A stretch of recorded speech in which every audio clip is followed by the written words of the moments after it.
Hi everyone, welcome back to my channel.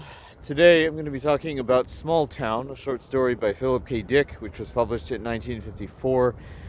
It is about a character named Vern Haskell, who is a recluse misfit who's fed up with his life, who lives in a small town called Woodlawn. And for one thing, I mean, he's, in addition to all the other, psychological issues that he has that are a little bit more mysterious, but that he really hates his job. He's tired of being treated like an underling. He even describes his fellow employees as yes men. He works at Larson's pump and valve works, and his wife Madge also notices these very strange obsession that's taking hold of him, where he's been working days on end on a replica of his own town, which is a train set, and that's his form of escapism. It gives him a sense of control. And so, because she is so concerned, she gets a doctor to come over and basically spy on him, and she tells him about all of his eccentric behavior, his reclusiveness, his bitterness towards her, everything that's been going on with him that she, we don't really know what it is yet exactly, whether it's mental illness, like many of his other characters. And at one point, he out of anger, because he's so fed up with his life, he destroys this replica and makes it into something that is a different version of that town, which he calls Woodlawn Mortuary. But then eventually, he becomes dissatisfied with that, because there's nothing that could possibly fill that void in him, that, to become a replacement for this horrible reality that he feels like he has to live in. And it gets to the point where he destroys this replica and changes it to another version that looks like the Parthenon, that resembles his town, but more like the Parthenon. And it looks much less upper middle class and more egalitarian. Everybody is the same. His boss doesn't exist anymore. And then, once he's finally declared his victory over the horrible reality that he lives in, when his wife and the doctor go down to the basement, they discover that him and the replica are gone, and so they don't know. They're totally baffled. But somehow the doctor seems to have some special insight into this. He says that he says we have to go to the police station, and she says, well, why? And he says, well, he's escaped into that other, Haskell has escaped into that other reality.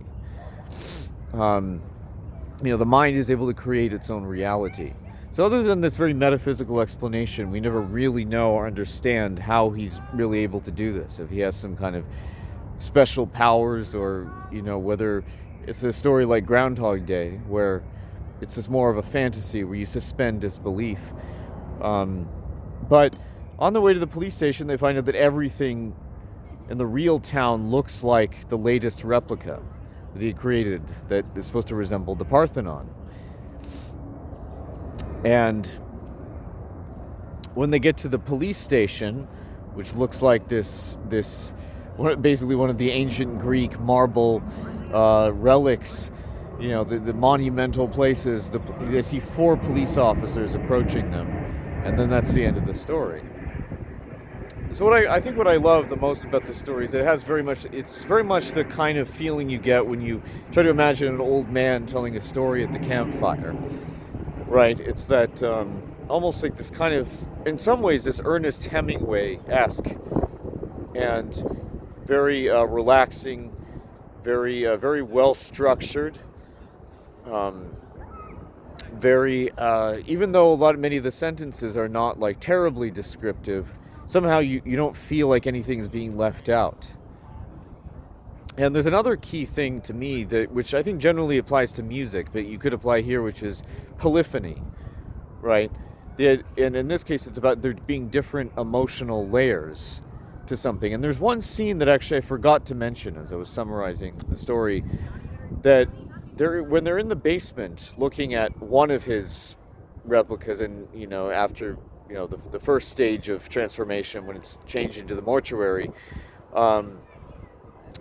Madge, Haskell's wife, starts to make sexual advances on the doctor.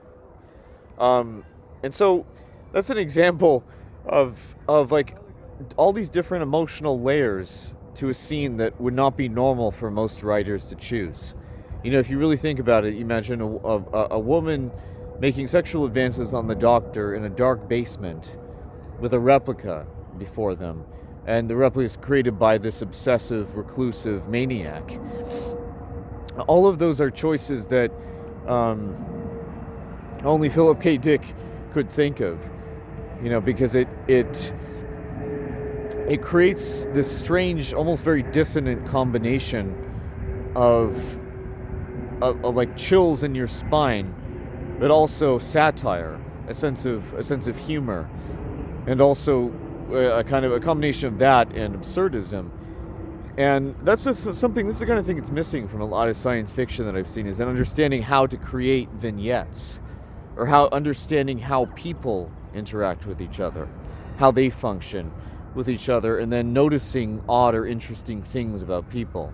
Mostly sci-fi is focused on concepts, but in this case, he has a very keen eye for these kinds of things, and knowing what works and knowing what to focus on. So I'd highly recommend it.